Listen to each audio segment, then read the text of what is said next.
Reading with your kids.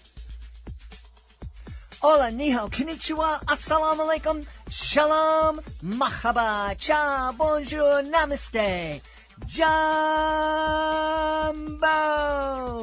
bienvenidos. Hey, my name is Jedley, and you are tuned in to Reading with Your Kids.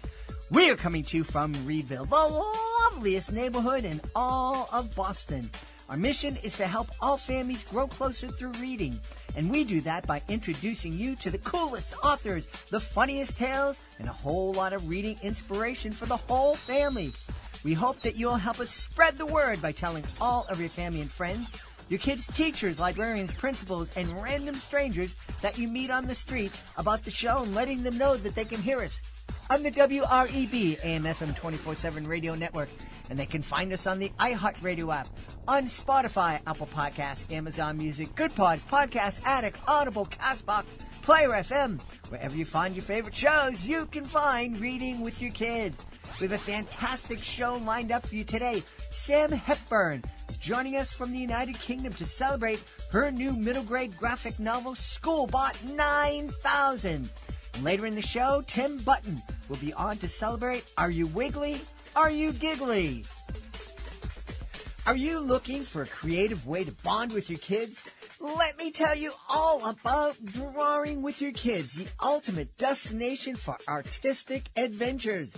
Join us as we dive into the wonderful world of children's books with renowned illustrators guiding you step by step. From beloved characters to whimsical scenes, unleash your imagination and create cherished memories together. Whether you're a seasoned artist or just picking up a pencil, there's something for everyone at Drawing with Your Kids. Please visit our website, readingwithyourkids.com, and click on the Drawing with Your Kids link at the top of the page and let the creativity flow. Drawing with Your Kids, where every stroke brings stories to life. Have you outgrown your health insurance plan or just not happy with what you're paying for? The number one reason we all change our health insurance is price. Are you paying too much for your health insurance? Would you like to have better coverage at a better rate or at little or no cost to you? Your life needs are always changing, but have you done anything to improve your health insurance for you and your family? Health insurance laws and coverage are always changing and getting better. It's impossible to do all the research yourself, but now it's all done for you for free. So regardless of your age or medical condition, take a few minutes right now and find out if you can save money or even qualify for zero-cost health insurance in your state. Call now. Paid for by cheaper health insurance. 800-932-1656. 800-932-1656. 800-932-1656. That's 800-932-1656. Hey, my friends, I have a super idea you are going to love. How about this weekend, turn your backyard cookout into a storybook celebration. Fire up the grill, crack open a few of your favorite picture books, and serve up Big Fork Brand's legendary bacon sausage. Made with nitrate-free bacon and premium pork, it's juicy, smoky, and unforgettable.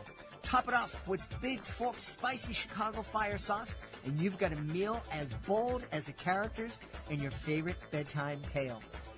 Get 20% off your order using the promo code READ at bigforkbrands.com. That's bigforkbrands.com. Promo code READ to get 20% off, because nothing brings families together like great food, great books, and a whole lot of flavor. Big Fork Brands. Read, grill, repeat. My friends, I am very, very excited, staying up late to talk to us here on Reading with Your Kids podcast. Our guest is here to celebrate her debut children's book. It's a middle grade graphic novel. It's called Schoolbot 9000. Please welcome to the show, Sam Hepburn. Sam, how are you? Hi, I'm good. Thanks, Jed. Happy to have you on. Schoolbot 9000. It sounds like a lot of fun, and it sounds very timely because everybody's talking about AI and technology these days. That's right. Everyone and their grandma. So tell us, who are we going to meet in Schoolbot 9000? So Schoolbot 9000 is about a young boy called James Gordon, and he's just getting over the loss of his dad, and him and his mom are going through a rough patch together in their relationship. And around the same time, his school is chosen to be part of a pilot study where teaching bots will, well, eventually replace teachers, the hope is. And this is the worst thing that could happen to him because he grew up very close to his dad, and his dad always taught him about staying human in this ever digital world. And he can't imagine life without his favorite teachers, especially his art teacher at school. So yeah, he figures out a way to fight back in the way that kids can. Excellent. It's interesting. Just today, just a few hours ago, I heard a story in the news. There's a city here in the United States that it's facing a crisis. A lot of their teachers were teaching with provisional teacher's licenses that expired, so they're not able to teach until they renew this license. And so the district is depending on virtual teachers. And I guess it's a significant amount, percentage of teachers are gone, and the kids are learning with these virtual teachers, and everybody's not very happy about it. Would that be the kids as well? I don't know if they asked the kids, but certainly the district and the unions are very upset. Yeah, I can imagine. I saw something very funny today where I think it was probably a COVID clip when all the kids were studying at home on Zoom. And all the kids got together on a prank to pretend that their screens had gone off, been disconnected, and they put their name as reconnecting ... They did that. And I think this is one of the ways that kids sort of fight back with something that they're uncomfortable with. So I can imagine that sort of thing might be happening with these virtual teachers as well. I wouldn't be surprised at all. Yeah, COVID was just a nightmare. I know we weren't prepared for it, but my beautiful wife has since retired, but she taught in the Boston Public Schools for 34 years, and her virtual classroom was right above my studio, and every once in a while I could hear her stomping her feet trying to get her kids to pay attention. She's trying to teach them. And yes, a very, very difficult time for everybody. You mentioned that James is especially upset because he's very close to his art teacher. With you being an author and illustrator, was there an art teacher you had in mind when you created that character? I always loved art growing up. I did well in art and I enjoyed it so much.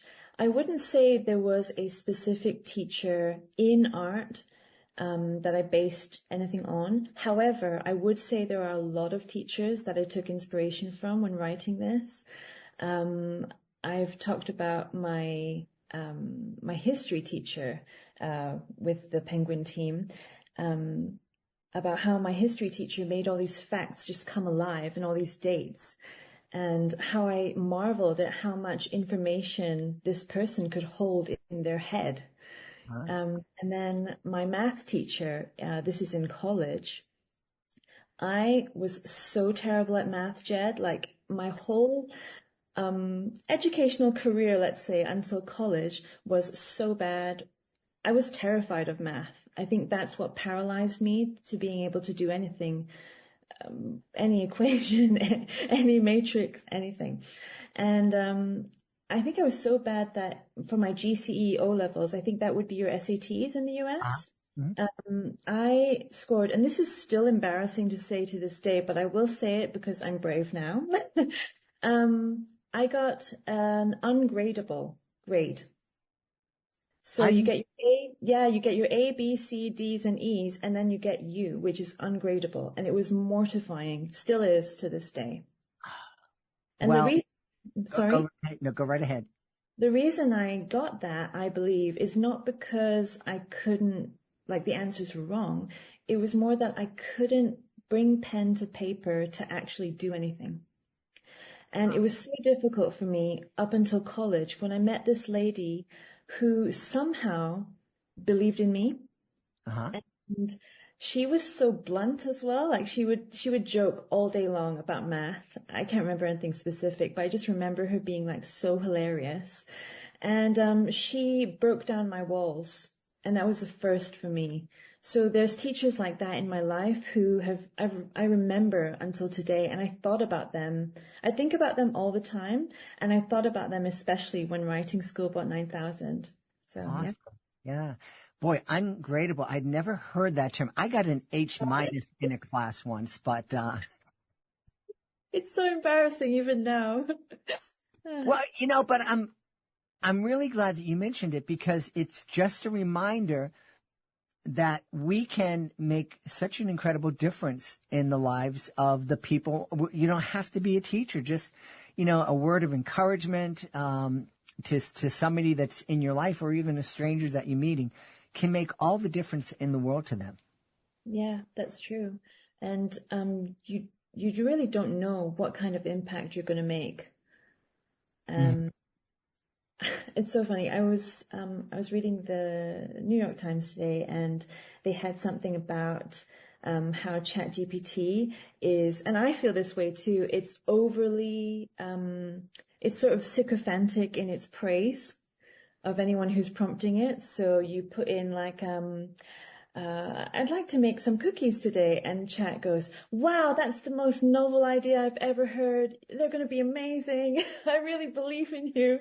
And I just feel like that kind of praise sometimes isn't as sincere. Well, it's not going to be sincere because it's trained, it's programmed. But it's not as sincere as somebody who, maybe comes from the same place as you, someone who's afraid of maths, for example, and grew up to be a teacher of maths. Or, somebody who, has the same background as you, understands where you're coming from, and they can really give that sincere word of encouragement or affirmation that helps you move forward. Mm-hmm. Yeah. It's funny you mentioned ChatGPT. It's very helpful as a guy who's basically doing this by himself. It's helpful in terms of transcribing and pointing things out. But I asked it about a week ago. I said, "Hey, Chat, I had this episode that I thought would do really well, but it had this great guest who's very just a wonderful man and famous and great accomplishments, but we're not getting any downloads, and I think it might be the title, and this is the title I gave it, and I think I just failed." And ChatGPT came back and said, "Chet, I really admire your honesty, because that's a terrible title, and this is why it's terrible." Oh, that's great. I love that it was honest. Yes, it's hallucinated a couple of times when I was using it, and I think once it outright lied to me. But oh dear. So tell me, what was it like going from doing comic strips, which are maybe 1, 4 or 5 panels maybe, to writing a graphic novel, which I'm just guessing is 1,000 images, 1,000 illustrations, perhaps? Yeah, so Schoolbot 9000 is 288 pages long, and it's something I've never attempted something at that scale in terms of visual storytelling. So it was and remains a huge learning curve, this whole experience, in the best possible way. I'm loving it. It's very grueling. It's pretty terrifying in terms of, well, what I mean by that is just, as creators, we have so much, we put so much on ourselves, so much expectation of what we should be doing and how perfect it needs to be and everything. I'm no different. And so to create something that's so ambitious, sometimes it felt like I was punching above my weight. But it has proven to be like just the most worthwhile and interesting and educative experience for me. So with comic strips, it's pretty much, I mean, what I've done anyway, 4 panels, maybe 6 or 8 smaller panels, that kind of thing. It's multi-panel, it's short. There's always a quick gag at the end. With Schoolbot, I had a lot more the luxury of space to tell a story, to have a scene last for a long time, to have pauses, to have like really thoughtful moments, to come back to a joke. I remember when I pitched my comic strip all those years ago to a bigger company, one of the things that they said was that story arcs are very difficult for readers to follow in a comic strip. It's typically better if a comic can stand on its own. So every comic you come into it and you know exactly who these guys are and what the story is going to be about. So that is a challenge for me because sometimes I do like to tell a much longer story. And with the graphic novel, I have had that luxury. And it's been really nice exercising that muscle, just, storytelling in long format. Yeah, yeah. It is something that you're telling with 4 panels and maybe 24 words to now filling, like you said, 288 pages. I'm guessing 1,500 illustrations and a whole lot of words. Yeah, a whole lot of words. So was there at any time in the process where you were in your studio and thinking to yourself, I can't do that. This is way more than I thought it was going to be. Yes, and my husband will attest to this. He's been my shoulder to cry on, my pep talk master, my massage therapist for late nights, my coffee maker, everything. There have been a lot of times where I sat at my desk and I was like, I'm 100 pages in and I've got about 250 or so to go. 150 so to go. There's that maths. And I'm just feeling like maybe I've taken on too much or I've bitten off more than I can chew. And I got to give myself credit. Like I'm pretty amazed that I was able to get through it. I don't think I did it alone. Apart from my husband, I had the amazing team at Penguin who was always cheering me on. My designer, Cerise, who always seemed to email me at exactly the right moment with some cheerleading. So it was really good. And I mean, there were times, but we overcame them and feel stronger for it, for sure. Uh-huh. Yeah. Now, one of the I had an interesting, and folks who listen to the show may have heard me mention this before. I had a day where I had multiple interviews, and I just happened to be interviewing 2 graphic novel creators on the same day, different interviews. And the first one came on and I was asking her about the character and she said, well, I knew I was going to have to do like 1,000 pictures. So I made it as simple as possible. And then the next artist came on and said, this was so hard. It was about ancient Greece and there's so much detail in every picture. And I had to like these little things. I had to make sure it was on. And she was still, the book was published, but she was still, you could hear the pain in her voice. Mm. Is that something that you learned from this to maybe keep it simple and with the illustrations? Yes. One thing that really, I wouldn't say it broke me, but it was like such a mind-blowing moment was because with the iPad, with Procreate, you have the luxury of zooming way in and you can put as much detail as you like. But then once you print it out into the actual size, you realize that a lot of your little details and all your painstaking moments can't be seen at that scale. So this was it was a very difficult moment for me when I was like, what have I done? There's some part of me that's like, I'm going to stick by this. I still love that I've put in all these details. But the other half of me is also saying you've got to choose your battles.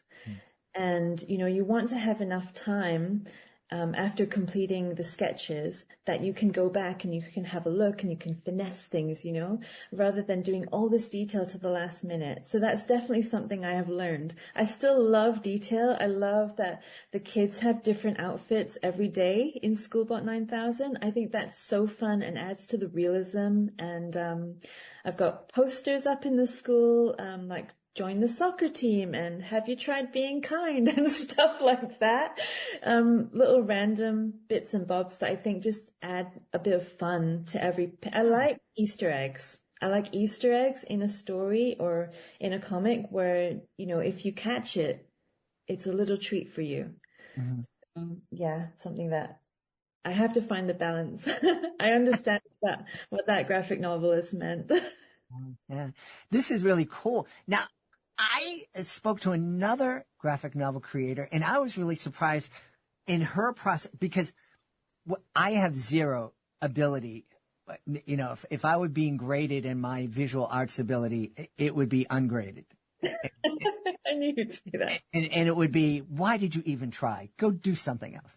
But so I'm amazed when I have a talented artist like yourself to learn a little bit about the process. And not long ago, I had an artist on, and she was saying, I said, do you create a big picture and then shrink it down to fit the page? Or are you working? And I thought, it goes, this is really silly. I can't imagine that you have the boxes, the panels there and you're drawing it. She goes, oh, that's what I do. I take the page and I just do the panels right beside each other. I'm not doing it big and then shrinking it down. Are you working big and then shrinking it in? No, I feel like for me that would feel like duplication of work. What I do is I try to block what that page is going to look like in terms of panels. So I'll do a whole page of very small thumbnails with little boxes of how big I think each scene or each moment needs. So some might take a couple of rows, some might be smaller moments. And from there, I try to scale up rather than from big to down to small. And yeah, that's how I work. And things change once you scale up to the actual size and you try to work with those panels you initially blocked. Sometimes it feels like, say, for example, a really detailed panel definitely needs a detailed scene needs a much bigger panel. So we had a lot of moments like that actually during the book layout process, where my team would be like, I think this is a really dramatic moment, and I would love to see this like in a spread or at least in a much bigger panel. So yeah, I work from small to large. Okay. It's fascinating that everybody has their own process. Everybody's different. Yeah. And I think it's helpful to be like fluid and malleable about it. I wouldn't say no to working from a large scale to small. In fact, I'm trying to think. There have been times where, not to say I have worked on a panel at a larger scale, but it's more like I had an idea for a sketch that might fit a scene, and I just happened to be with like a pad of foolscap paper, so I sketched it out, and it would be any size, and then I would put that into the computer or into the iPad and scale it back down. So that sort of thing I have done before, but yeah, I find that blocking is really helpful for seeing a lot at a glance. This process of telling a story with so many words, has it inspired you to perhaps think about creating writing a straight middle grade novel? Yes.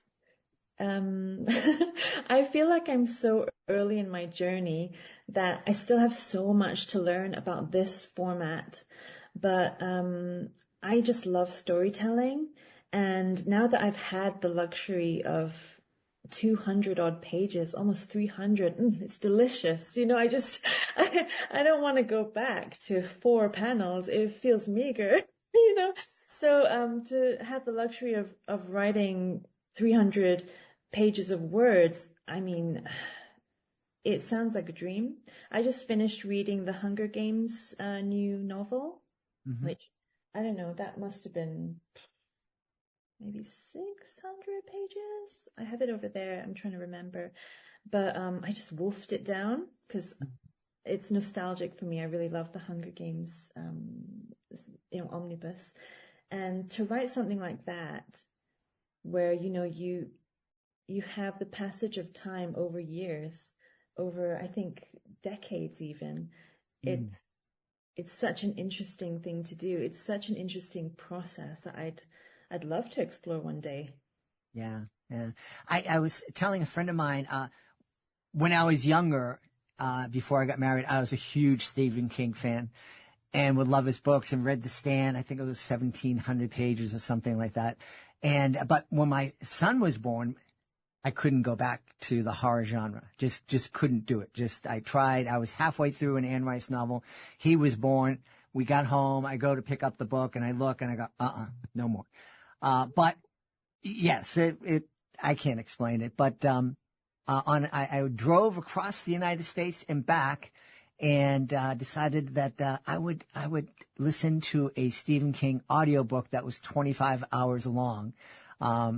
And that was a lot of fun, but it's a lot. It's like, I can't imagine writing something that's that long. I know. And I mean, I love science fiction. But a lot of the science fiction I consume is on the screen. So it's TV or it's movies. And I wouldn't say it's because science fiction books tend to be so long, but it's really hard. I admire people who can read so many books. I have friends I know who read a book. It seems almost every day they finish a book and they have a list. And for me, a book I'd really love to read, but I just feel like I don't know if I could. I'm such a slow reader. I like to absorb things. I like to think about scenes.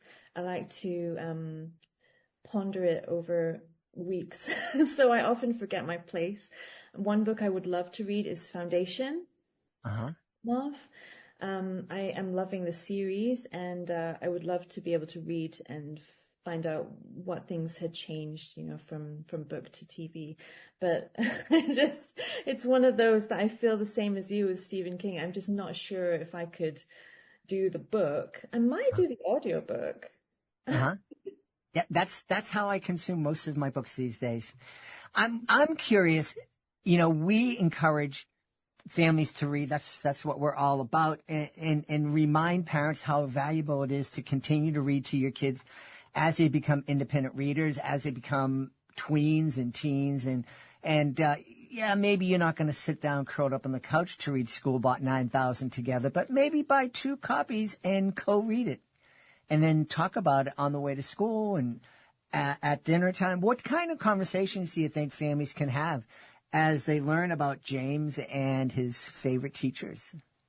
I would love for this book to help bridge what I think is a gap between parents and teachers, and adults, any guardians, and children, because I think that children are having very different conversations about AI than us grown-ups are. And I think that is not ideal. I think we should be sharing conversations, and we should be sharing our hopes and fears and the way we use this tool or these tools under AI. So I would love for the book to open up just a general conversation about AI, and for people to get on the same page, no matter their age, in the family or in the school. I think we should be talking more about AI as a tool with humans always at the steering wheel, in the driver's seat. I think that's really important. But I also think that holding on to what makes us human in this age is more important than ever. I think maybe some of us are forgetting that it's human ingenuity and creativity that brought AI about. Mhm. Now that AI is here, some of us seem really excited to just throw the humans in the bin now. We have AI. But I just think, how much further can we go? If we can create AI, what else can we create? So, let's still honor human creativity and like see how we can push ourselves without AI. Right. I'd love for parents and teachers and kids to be having that kind of like big, sort of epic conversations about knowledge and about, how far can we push ourselves without technology or without AI. Right. Yeah. I think conversations about like how you use it in school. What is the ideal school to a kid, Mhm. right? Parents might think that, AI fills a lot of gaps, and it's true, especially with, the funding issues that we're seeing in schools and pay gaps and things like that. Very adult, very serious issues that are difficult to solve. But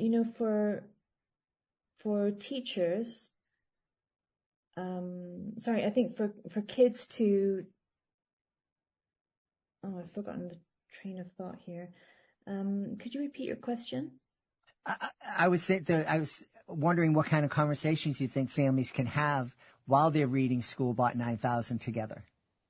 Yeah, so I think that, yes, the way that kids want to use AI in school and the way that parents want AI to be used in school and the way that teachers want to. I think we have different facets, we're thinking different things, and for everyone to be aligned would be, I think, would put us on the right path as we go forward with the advancement of this technology.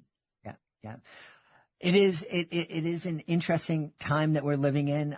Part of AI thrills me. It also kind of terrifies me once in a while when I listen to people talk about it, and with all the drastic predictions that they're making. I think there's hope. I think we've had other technology that's come in that's scared folks, and we've figured a way to innovate and make it better for people, and that's what I'm hoping. Do you have another graphic novel that you're working on now, a next one? Yeah, so I'm working on book 2. The Schoolbot 9000 series has a book 2 in the works, and I am hoping to take the adventure further, maybe out of the school, and to see where that leads us. Excellent. Yeah. Well, will you come back on to celebrate the new book when it's out there? I would love to do that. Thank That you. would be great. And we don't have to wait till 11 o'clock in the UK. We can figure out something earlier for you. That would be nice. That would be nice. I hope you can edit out the part where I lost my train of thought. Oh, that's fun. That proves that you're not AI. It's just... Yeah, it's very late and not used to. I should be used to it because I spent plenty of late nights working on Schoolbot 9000.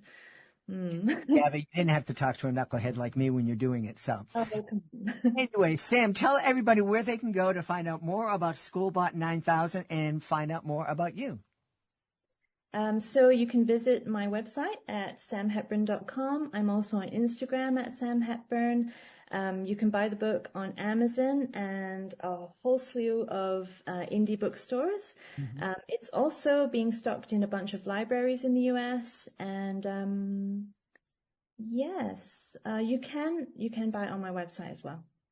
And let's encourage people to go to their public library and say, hey, do you have Schoolbot 9000? It's a great new middle grade. No, you don't. Can you get it in here, please? And I bet you they'll bring it in.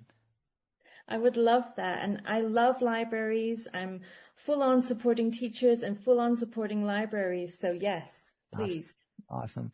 We've had a really fun time speaking to the author and illustrator of the brand new middle grade graphic novel, Schoolbot 9000. Our guest has been Sam Hepburn. Sam, thanks for being on Reading with Your Kids.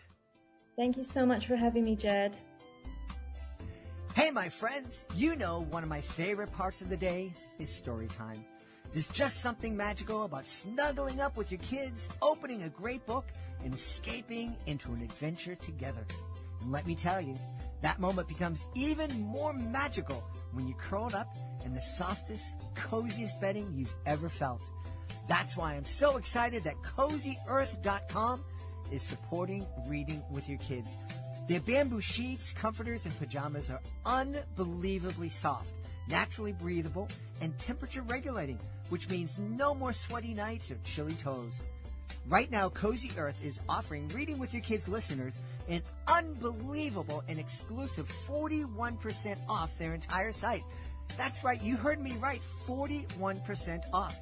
So go ahead, create your own cozy reading nook, wrap yourself and your kids up in something comfy, grab your favorite bedtime book, and turn story time into the best part of your day. Head on over to CozyEarth.com and use the promo code READ at checkout to save 41%. That's CozyEarth.com, promo code READ.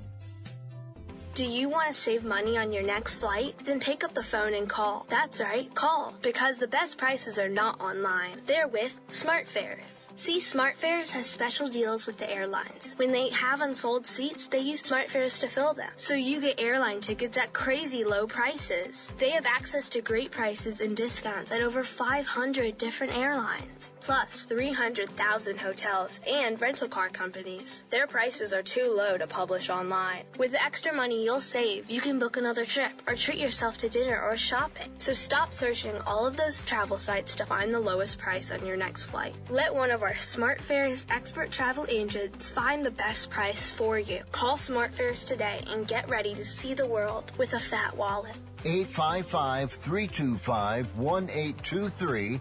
855-325-1823. That's 855-325-1823. Hey, real quick, we want to let you know that this episode of Reading with Your Kids is brought to you by Zivo Life. ZIVO.life. Zivo Life. Hey, parents, caregivers, and book lovers, ever wish you had a little bit more zip in your step when you're reading The Very Hungry Caterpillar for the 5th or the 50th time today? Say hello to Zivo Life, your new best friend in daily wellness. Zivo Life is the world's most nutrient-dense whole plant loaded with 50% plant protein, essential amino acids, fiber, antioxidants, and so much more. It's a powerhouse in just 1 teaspoon a day, and yes, is giving people more energy, better gut health, and even healthier skin and hair. If you want to feel more energized, focused, and vibrant during your next animated storytime performance, Zivo Life might just be your secret weapon. Visit Zivo.life, ZIVO.life, and use the promo code READ to get 30% off your order. It comes with a 30-day risk-free guarantee, and you've got nothing to lose except your sluggishness. Go now to Zivo.life and use the promo code READ and save 30%. Join us right now from the great state of New Jersey. Our guest is here today to celebrate 2 wonderful board books. They're called Are You Wiggly? And the second is Are You Giggly? We're going to find out what our guest is. Please welcome to the show, Tim Button. Hey, Tim, how are you? Hey, Jed, how are you? Thanks so much for having me. Doing great. I'm happy to have you on. So I guess the question is, are you wiggly or giggly? It's a good question. I think it all started out when I had kids, and they were certainly both of those things. So yeah. Boy, you just brought back memories of my kids when they were young. They're now 29 and 32. And boy, the sound of them giggling and laughing, there was nothing that was more gratifying to hear. Yeah. No, I agree. And it's been a real fun ride having written these books and having them published, and then having people send me videos of their kids reading the books, and they're laughing and giggling, and they're, not to spoil it, but there's a mirror at the end, so the kid gets to see themselves in the mirror, and it's been such a pleasure, and it really brings me back. My kids are all older now too, so it brings me back to their younger years. I love it so much. Yeah, yeah. It really is. And these are board books, so they're for the kids at that age when they're the most wiggly and giggly. Right. 0 to 3, sometimes the 4-year-olds, depending on, I have a niece, and when the Are You Wiggly first came out, she was, I think, 6 or 7, and she was still picking it up and looking at it. They're both very colorful books. So the illustrations, were done by a very talented woman, out of Spain, and they're just bright colors and just very cool illustrations. So. Yeah, the colors. It's something about the colors that are so eye-catching and captivating. Yeah, I agree. Which is so fun, and obviously for kids, even newborns, that's what catches their attention. So. Yeah. We always talk about people are consuming media these days. Did you always know that you'd be creating media that actually some kids would be literally consuming because they love to chomp on board books? That is a great question. And I would tell you that, no, I mean, I've always loved to write. So even as a little child, I would write poems back and forth to my grandmother. I think one of the books is actually, I put a dedication in there to her. So I always loved to write, but if you had asked me even 10 years ago, would I be writing a baby board book? I would have said, what are you talking about? But, it's kind of it kind of just evolved. I did work with a woman for a little while who had a history in children's publishing, and I asked her to read some of the stuff I've written because I wanted to try to do something. And oddly enough, I, couldn't find the 5th manuscript that she was going to review. So I had written this one for our last child, who's now just about 17, when he was born. But because there's a mirror at the end of the book, I never really did anything with it because it was on my computer. So I threw that manuscript in there and just said, here's a 5th one that I kind of, I wrote for our youngest. And so we went back through all the manuscripts, and she gave me, advice on what to do with which one. And she said, actually, the one that is really very publishable almost as is the last one you submitted, which is what I ran with, which is so much fun. Now that it's all come to fruition. Yeah. So it come to life. Did you feel a little, I don't know what the word is, upset that, hey, I worked so hard on these other manuscripts and you're telling me that they're not publishable, but this thing that I just threw together, that works. Yeah. I think there was a moment of that because a lot of what I write is in rhyme. And so, there was a moment of, oh man, I put so much time into this, what I thought was a really nice Christmas poem. And that's what I was really trying to do something with. But it quickly went away when I realized, well, hey, 1 out of 5 isn't so bad. If I have something that I'll work on that. And if that's the closest to publishable, I'll tweak it however I need to, and let's see what happens. So. Yeah, I love it. So talk to us about what the kind of story we're going to experience when we read. Let's start first with Are You Wiggly? Yeah, they're both very similar in that the narrator is asking different animals and insects and critters, as we call them, if they're, in the case of Are You Wiggly? And, let's say it's the bird, and the bird says, no, I'm flappy, and the bird flaps. And then it goes on to the snake, and the snake is slithery. And then it goes on to, various animals and insects and critters. Wiggly, as you'll see, Wiggly is all focused on movements. Mm-hmm. So they're all movements throughout the book. And then at the end of the book, it's, hey, I know who's the wiggliest of all. And the end page of the book is a little mirror. So the baby or the young person is seeing themselves in the mirror, and they're the wiggliest. And so Giggly follows the same formula, different animals and critters, but all sounds, which is kind of fun. So. I love it. I'm imagining Are You Wiggly? It's the perfect book to kind of get up and get your kids moving. It is. It's a perfect book for, and I've done a lot of readings where the parent can really work interactively with the child to, hey, can you make a flapping movement? Can you make a slither? What would you do if you were slithery? What would you do if you were hoppy? That type of stuff. And they can kind of do that interactively together, which is a lot of fun. And same with the sounds in the Giggly book. There's all kinds of animal sounds, from an elephant to a hawk to, all kinds of different sounds. So. Yeah. I encourage, of course, we encourage families to read together, but I really encourage parents to get into it. When you're reading, don't just sit there and read. You got to get in there and be playful and just go for it. And your kid's going to love you for it. You might feel silly. You might feel like this isn't you, but boy, it's going to make your kids happy.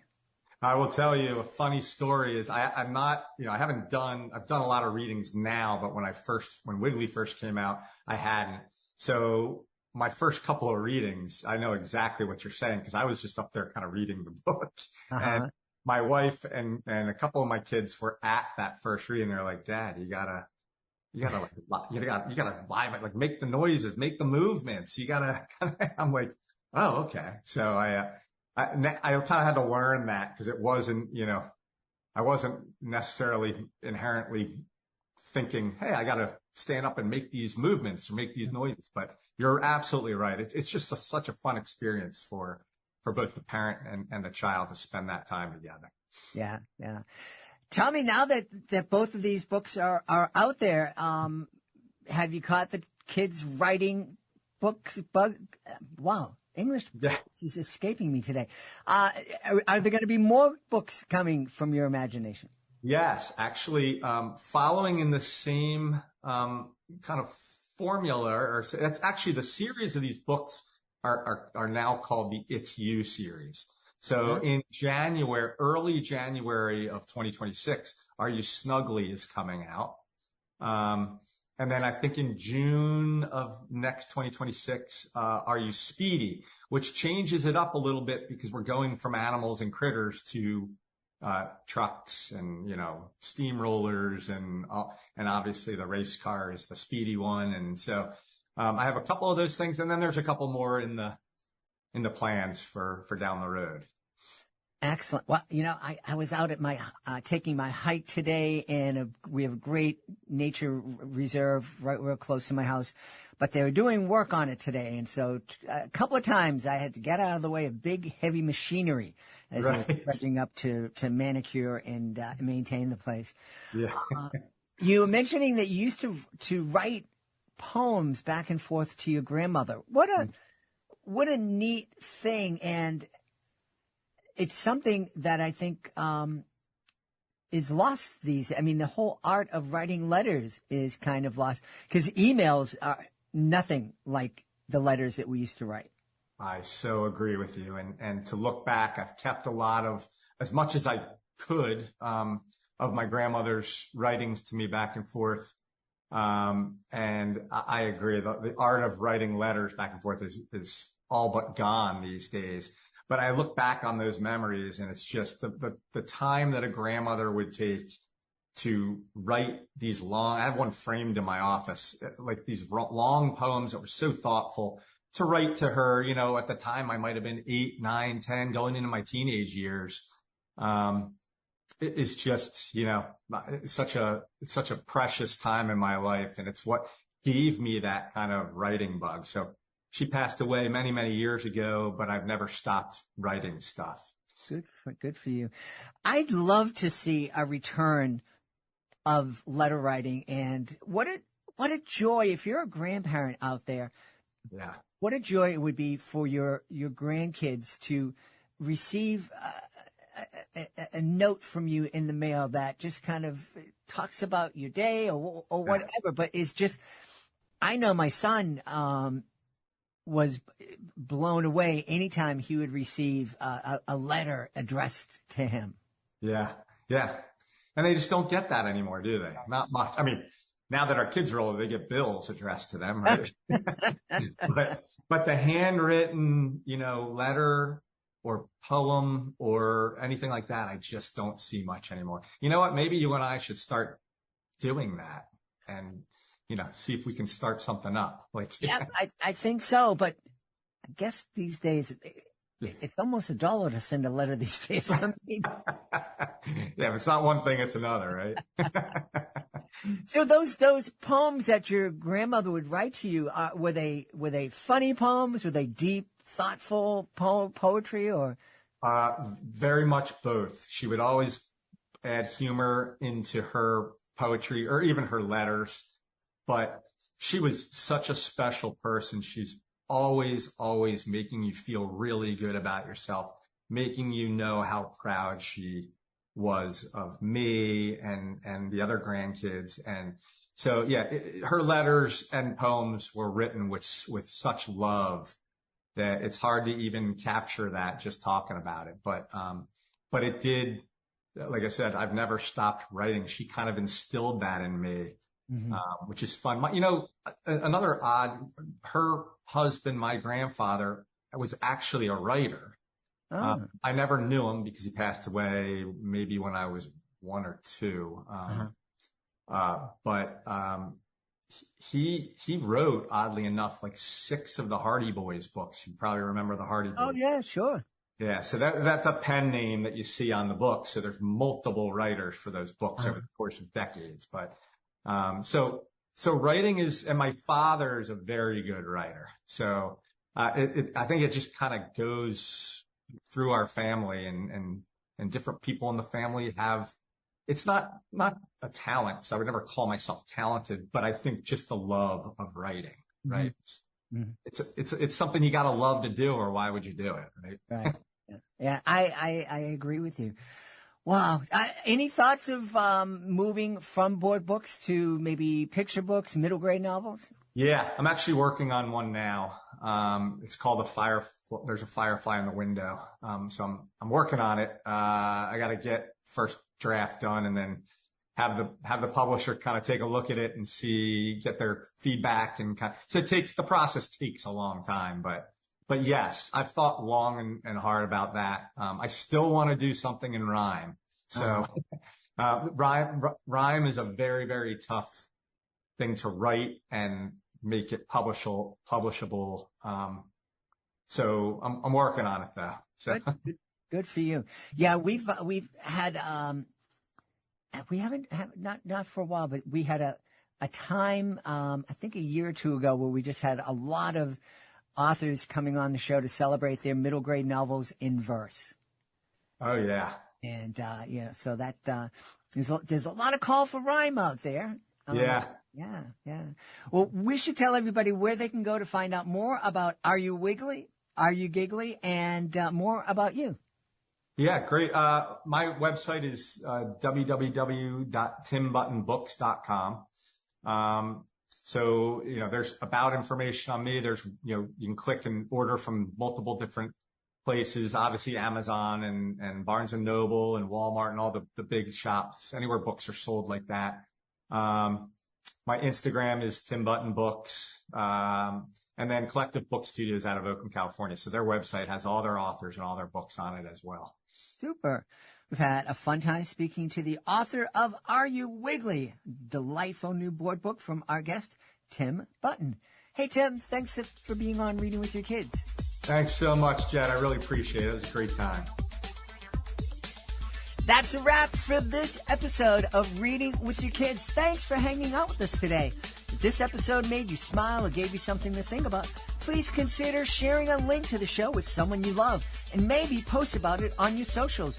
We would be so very grateful if you could leave us a 5-star review, and of course, don't forget to subscribe so you never miss an episode of Reading with Your Kids. I'm so grateful to the people who made this episode so amazing, starting with our guest, Sam Hepburn. Please be sure to check out her middle grade graphic novel, Schoolbot 9000. And want to thank Tim Button. Please be sure to check out his board books, Are You Wiggly? Are You Giggly? Also want to thank our great sponsors. Real magic happens when you support our sponsors and use our promo code. You get a great deal and we may earn a small commission. And that helps keep the lights on and helps us spreading the joy of reading together. My team, they deserve a big thank you too. Fatima Khan and Chris Doherty. I also want to give a big thank you to my beautiful wife for all the love and the support she gives me every single day. And of course, we want to thank you.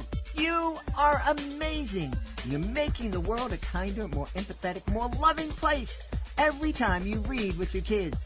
Until next time, go make some reading magic happen.